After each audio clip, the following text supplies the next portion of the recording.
Listen, I'm the protector of this house. You weren't protecting much if I came Was in the dog awake and paying attention? The dog was out front taking a nap with you. This is Big Dink Energy, the pickleball podcast that's half insight, half nonsense, and all entertainment. If you love pickleball, don't take yourself too seriously and think a little trash talk makes the game better, welcome home. This is the place where life and pickleball intersect. We celebrate the chaos, call out the nonsense, and put the fun back in dysfunction. You're either in or you're out. And if you're still listening, you're in. So let's go. Big Dink Energy starts now. Welcome back to the official podcast of Pickleball. And gosh, yeah, I'm really excited that we're here tonight. We're going to be doing some kitchen talk. And kitchen talk, if you all have not been listening, why, number one. But number two, that's just like us sitting around a counter talking, and we invite you in with that. So go to bigdinkenergy.com and jump into the conversation. Paddle Princess, I know you had something you wanted to bring up. I do. So I wanted to talk about when people... I was not in on this, so I'm just going to say that up front. Well, you're like the star of the story. So I would like to talk about accidental naps. Oh, nope. Oh. No, I was going to try. Extra snacks? Extra snacks are good, but I was going to say accidental. It doesn't work. Never mind. Okay. That's why we're mediocre. So when I first started thinking about it, it was those times where you just like lay down to take a quick 30-minute nap and you wake up 6 hours later and you're like, oh my God, like it's dark outside and you have no idea what's going on, what day it is, anything along those lines. But then it brought back a fun story of Guy. Here we go, folks. Buckle up. Yeah. So Paddle Princess is coming over to our house for our Thirsty Thursday. And she shows up and nobody's here. And I'm calling Guy. The cleaning lady was here. Okay. And so you asked her, have you seen Guy? And she's like, no, he was here. And I'm calling him. And she's walking all over the house. Yeah. Stephanie's telling me, search the garage. Is his bike in the garage? Maybe he went for a ride on his bike. We cannot find motorcycle, yes. not petacycle. Right, absolutely. I can see it now. Okay, and so we're looking all over. Then the cleaning lady calls me and she says, I found your husband, silver alert. Okay. Because she went outside and Zeke was out there by himself. That's our dog. Yeah. And you had fallen asleep on the front porch. Well, okay. So in my defense, there's a couple things going on here. Number one, the cleaning lady's here, so I'm not going to be in the house getting in her way, number one. Number two, it's 78 degrees outside, and it's sunny, and it's nice. It's just that ambient temperature. You went out there with a cigar. Yes. And you were just relaxing, and you accidentally took a nap. Listen, I it was pulled planned. up into your house, into the driveway. I opened and closed your garage door. I went through your back door. I came in. I made myself a drink. Calm down. And there you are. Passed out on the front porch. We were ready to call. We thought you were a missing person. Steph was seriously freaked out about where you could be. And so, yeah. Turns out you were just sleeping. Listen, naps are my halftime. This is where I get my second wind. Yeah, I had a great cigar. I was sitting out there, probably a little bit of scotch, and the temperature was just right. And so I leaned back in the chair a little bit, and the rest is history. On purpose. I closed my eyes on purpose. I don't think so, because people were coming over. I don't have narcolepsy. I don't know. I feel like I've had an accidental nap before, but I just wake up emotionally unprepared. This is strategy, right? You just wake up and you're just what is happening? Is it Thursday or it's if you took NyQuil as a kid? So it's 3 days long. I mean, right? I do. And listen, I do take a nap. I take a nap once a day. I try to anyhow, a 30-minute nap. And I'm on time for my 30-minute. I'm not doing like you said with the 6 hour. I'm not just laying down and playing Russian roulette with it. I'm getting up at 30 minutes. A lot of times it's 23 to 24 minutes that I get up. And so that's heart health. That's just health in general. So I didn't get my nap that day. So I took it later in the day.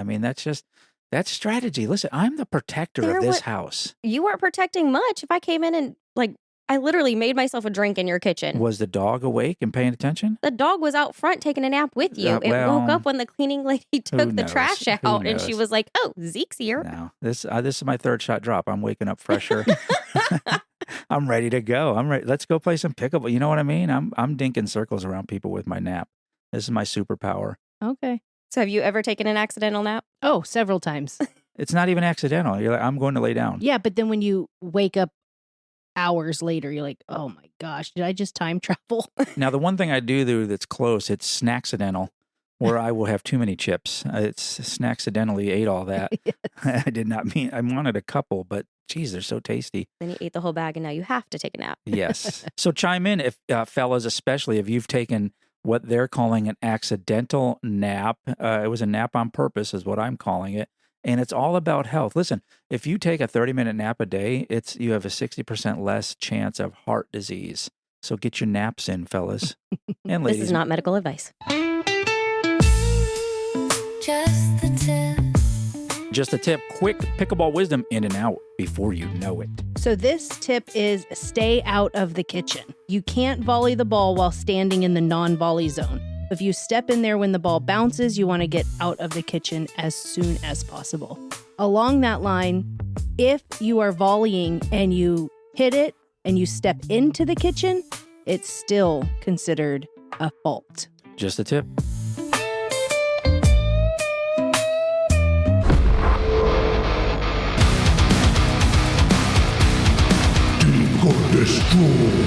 That's right. Either we dink it, we pass it over the net, or we destroy it. It's not for us. Thumbs down. I have something I want to talk about. Paddle Princess, bring it. All right. It is 2025. How do we feel about leaving voicemails?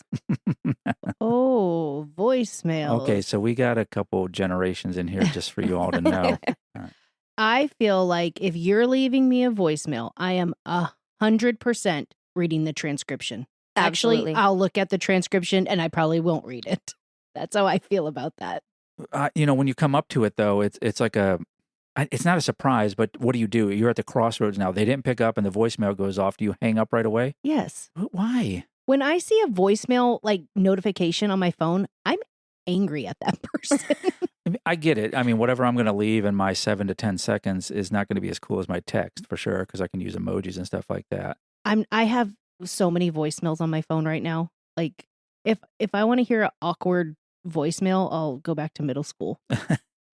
Yeah, I mean, I guess, is it caveman times if you're leaving a voicemail? Yeah, it's like somebody now, like it was somebody like in the 2000s saying they'll do a fax. Oh, the 2000s, so far You know what I'm away. saying? Bringing it back. But my generation, I mean, we leave voicemails. We get voicemails, we leave voicemails for sure. Like if I'm calling Jim, I'm going to leave him a voicemail, let him know what's up. And that way he's prepping for what he's going to respond. Just text him. Sure, I can do that for sure. But I mean, voicemail is like more personal. Like I like you if I'm leaving you a voicemail. I think the only people who leave me voicemails are like the doctor's office. Yeah, or doctors and somebody debt like collectors.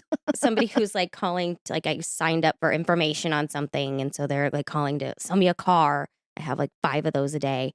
But then there's people like my father who will call and go, hey, Steph, this is your dad. The time is 1:32 on Saturday afternoon. I'm calling to tell you what. And I'm like, Dad, I have caller ID. I know what time it is. I know what time it is. I know who you are. Your dad does that too. Yeah, he does. It's like, hey, it's your dad. It's me, your dad. I know. Yeah. But I try to always answer when my parents call. I think that's very important. Yeah, I think so I too. agree. I think if my dad's calling me, then there's something important happening. That he couldn't text you. But here's he doesn't answer here's texts. something along this lines, and I know we haven't Dink or Destroyed yet, but this is something that I started asking people to do, like my family, is to text me and say, hey, is it a good time to call?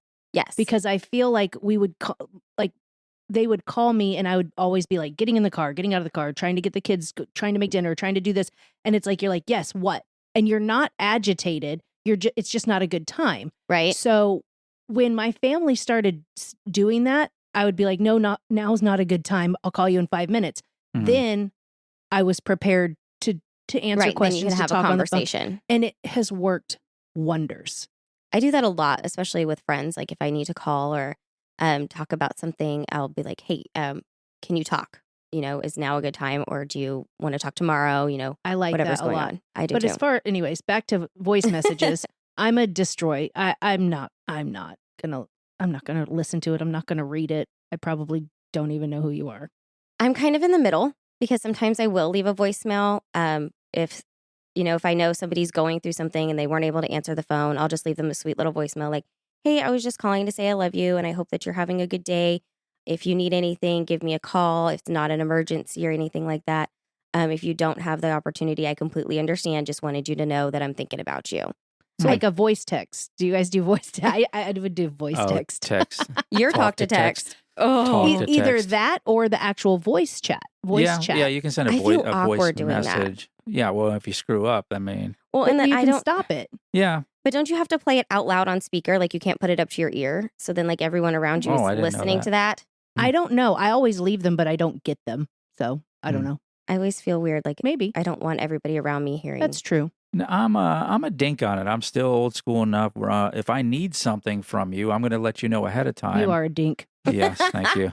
I take naps on the porch too, apparently. Yeah, you do. I'm gonna let you know. I'm gonna tell you ahead of time. This is what I called about, and this is what I need from you when you call me back.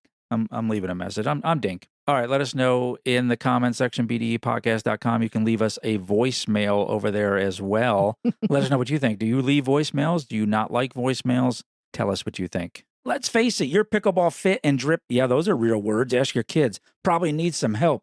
I see you in your church picnic tee, potluck champ faded across your chest like a sad trophy. Why? The Pickle Hood exists, picklehood.com. Listen, you're a semi-pro adjacent dinker now, not a PTA bake sale MVP. Time to dress like it. Go to thepicklehood.com. They got merch so sick, you'll look like you mean to be on the court, not like you stumbled in from a rummage sale. The best part? Real pickleballers run it. Folks who know a dink from a dunk and won't slap some cheesy logo across a $5 cheap tee. Their gear screams, I've got standards. And shouldn't you too? Hit thepicklehood.com, punch in Big Dink Energy 20, snag 20% off, and quit losing points and style. Sisterhood, brotherhood, picklehood. It's time for Pickle Pals. All right, welcome to the section of the podcast, which is our players and our spaces around the nation that have pickleball. And my gosh, today I've got a big one for you. We're talking with John from the Glove Pickleball in Chesapeake, Maryland. John, thanks for taking the time for us. Let's get into it. So, how'd you get into pickleball? The funny part of the story is we were just going to the Y, working out every day, and there were people coming out of the facility all with their gear, and they're like, "Oh, you should come out and play. Come out and play." And I was like, "I don't think." And we did it one time, and just like every cliche, I was online buying paddles, buying bags, taking clinics.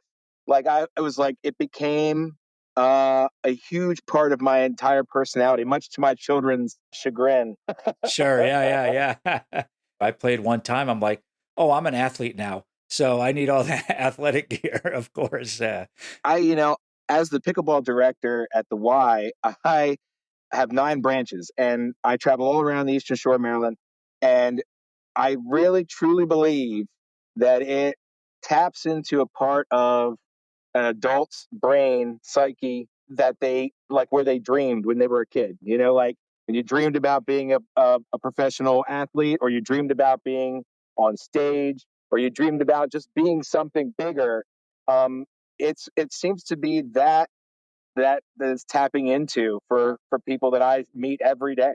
It just gives them a sense of like, I don't want to belittle it because I call myself the Glove.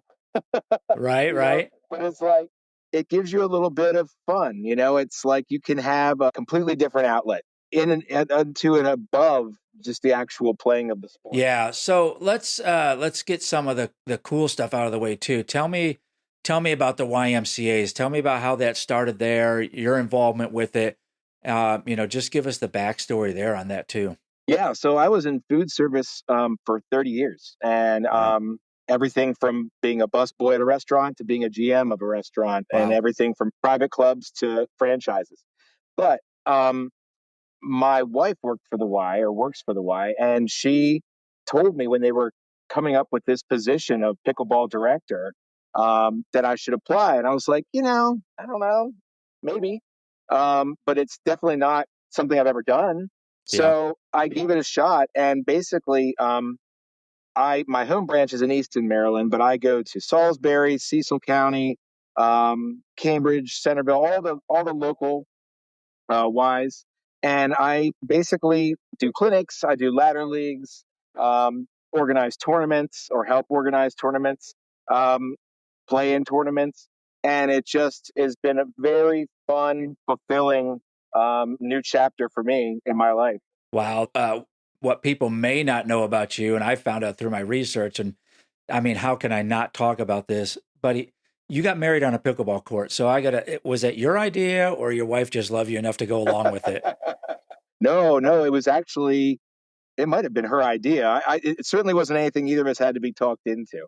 It was our second marriage each. So we went sort of a different route, no big wedding, no big party. We were organizing a tournament at this Y, and it just like, let's do it. Let's try it. And it was great. They showered us with pickleballs instead of rice at the end. And then we went on to play that day and get totally rolled over, but it was fine because, it was still fun. We had a great day. Man, that's awesome. That's one for the history books there. And yeah, when you bond over something like that, especially some athleticism, some sports like that, I think that's just a recipe for a long and healthy marriage for sure. Absolutely. So, where in the Maryland area, you're very adjacent to a very important part of our country. So, we always ask the courts, are you seeing some characters on the courts? But I would imagine, without people knowing about it, you've got some real spooky spies probably that show up on your courts too, right? It's it happens for sure. It happens for sure. I think the best part about being in this area is that it's a short hop, skip, and a jump over the Bay Bridge into Annapolis, Baltimore, and DC, and we can check out the DC pickleball team and their home facility at DTL in DC. We can go to the Put Away. We can go to Pickle Rage, and there's nothing like that on the Eastern Shore yet. There's no franchise, privately owned clubs. They did just open a big Lifetime facility in Annapolis, so that's all well within our ability to go to. Over on our side, though, it's very much the ground level, roots level. Yeah.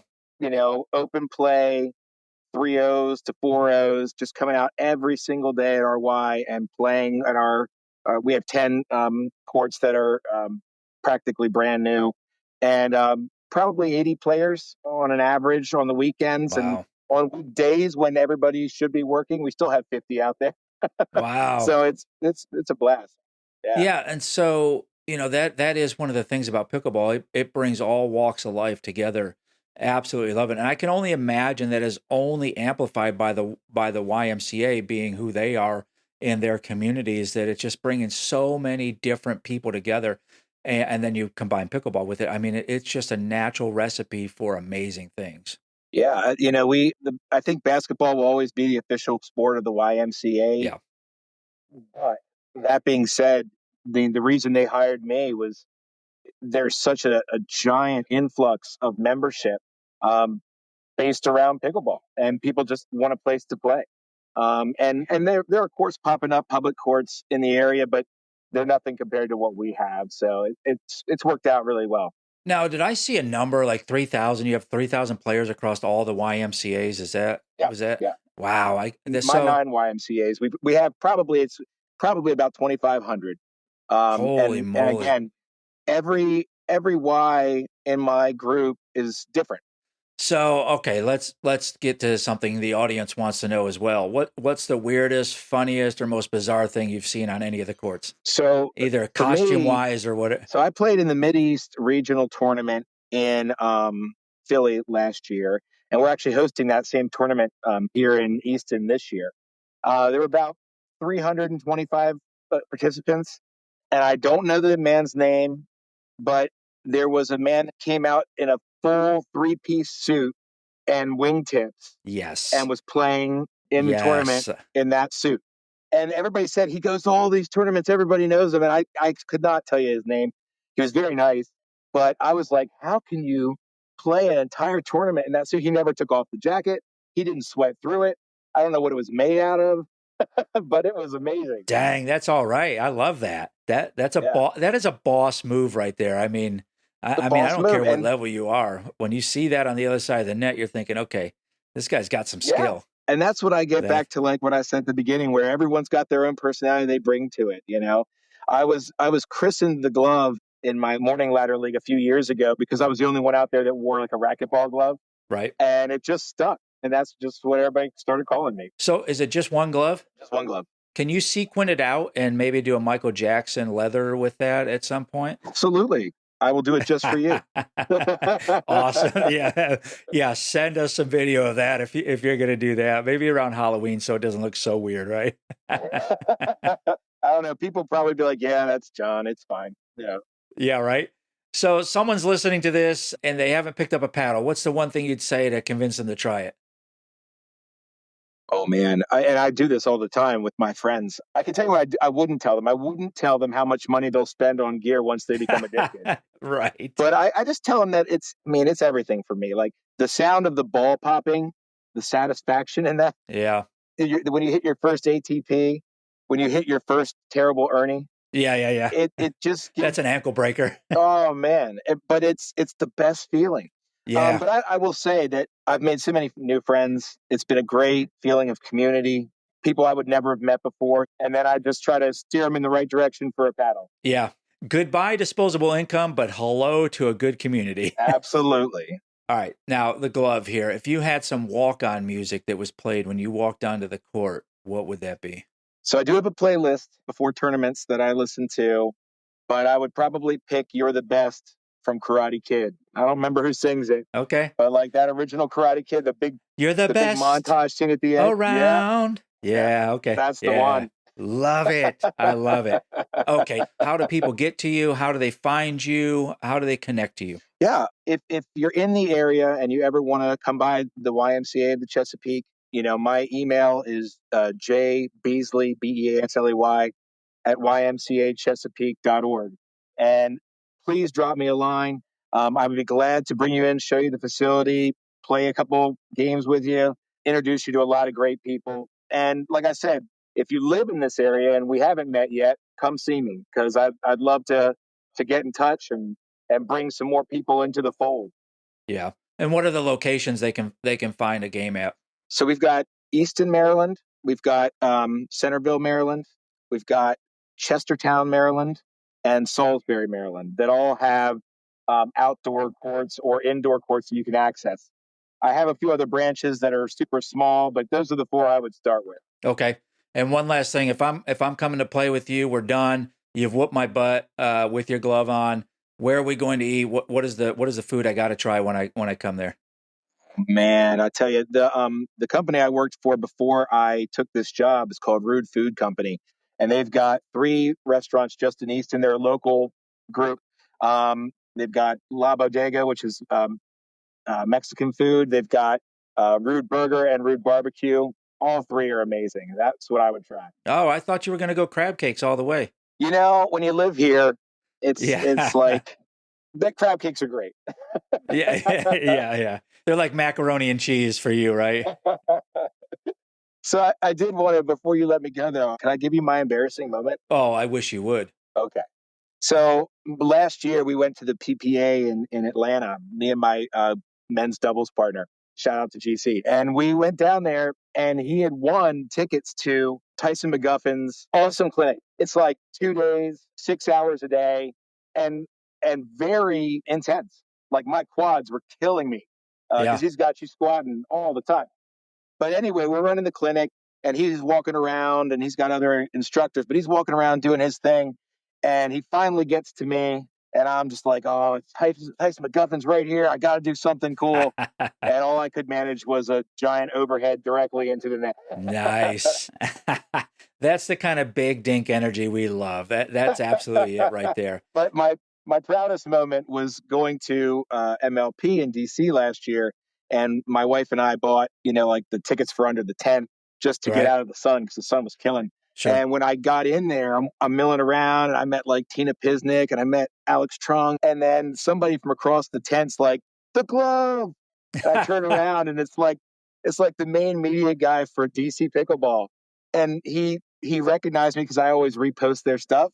Yeah. So that was when I realized, hey, this social media stuff actually is really cool, and it can be super positive. I know it has some drawbacks too, but Yeah. I got to meet him and talk to a lot of really cool people. You made it. You're under the tent and people recognize you. That's it, buddy. That's it. John, it's been an absolute pleasure spending some time with you. When I come out that way, Absolutely. We're definitely going to hook up. We're definitely not going to have crab cakes. We're going to go somewhere else. You can have crab cakes if you want. No, not my thing. Wherever you want to take me, though, I'm good. And we're going to play a game. I'll let you beat me right away, and then we'll go have some drinks and have some fun. Thanks for being on here. I really appreciate it. Have an awesome day. Thank you. You have a good one as well. News you can use.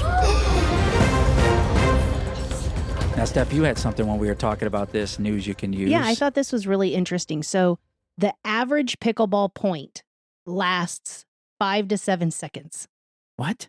Like the rally. Really? Yeah, that's the average, 5 to 7 seconds. So I have realized now that because I talk and laugh and joke so much, that's why my games take forever. 5 to 7 is a good number, right? 5 to 7 seconds? Seconds. Yes, 5 to 7. That's a good average. Yeah, I think so. Okay. My games just take 30 minutes because I'm horrible. Agreed. You're definitely horrible. But we all are. We're just semi-pro, mediocre pickleball players. Speak for yourself. I did do a tournament, and Yes. I did lose You are the only 1 to 11. So Hey, but step you did off, it. Step off. Super proud of you for doing Excuse that. me, I'm sorry, tournament queen. Yeah. Now, when we were playing that tournament, they lasted about 0.5 to 1 seconds because Yeah. it was just serve and I'm out. Serve and I'm out. Yeah. Hey, but No- the guys you were playing against won. They did win. No celebrate and switch for you guys out No there. celebrate and switch for us. I could tell you that right now. I had something I came across too, and it's not pickleball related, but it is food related, obviously. That's just something I love. So when you pop popcorn in the microwave and that bag has that little opening at the top, do you know what that opening is for? The steam? Aha, see, everybody thinks that. It's not. That opening is designed so you can turn the bag upside down, put the rest of the kernels in a bowl, and re-pop those kernels so you get everything popped. How are you supposed to repop them if they don't have a bag? You put them in a bowl. They'll just pop in a bowl. This is doing the most. Well, it's a snack hack. It's not A snack hack. No, It's a snack hack. we're not going to have another segment. Yeah, How? zap them again. Turn your bag upside down through that little slot into a bowl. And I mean, That's what it was created for. Use the I don't popcorn think that the buddy if you kernels want are to. gonna I don't know. pop. Use something that is Yeah, you'd have to put them on the stove or microwave safe. This isn't Jiffy Pop. Oh, I remember those. Yeah. I no. Do you those. remember the golden yellow colored Air air popper? popper? Oh my Yes. gosh, the Harvest Gold. Harvest Gold. Yeah. Yeah. It was white base and then the shoot. Yes, corn it shoot. was like that orange Kmart color. Yeah. Like, The, wow. the corn shoot. I don't think I've popped popcorn in a microwave You get 20% more popcorn that way. in like 8 or 10 years. Oh, I love Yeah. popcorn. I eat popcorn all the time. We have popcorn in our cabinet, I think, came with the house. I think so too. And it's not that I Or don't no, like I brought it over popcorn. during Snowvid. That's when because I brought a bunch of snacks. She puts But it- Tabasco on it and it's nasty. I love Tabasco on my popcorn with a lot of butter and salt. But I have never been able to, like, once it's done popping, like, if you put the bag back in the microwave, it's not going to keep popping. It just No, burns. You put them in the bowl. Okay, I'm going to have to them try it. In And the bowl. that is what they made the hole for. That's what's being said. Well, yes, but that's what's being said. I don't know if Orville designed it that way, but yes, you get 20% more corn that way in your corn shoot.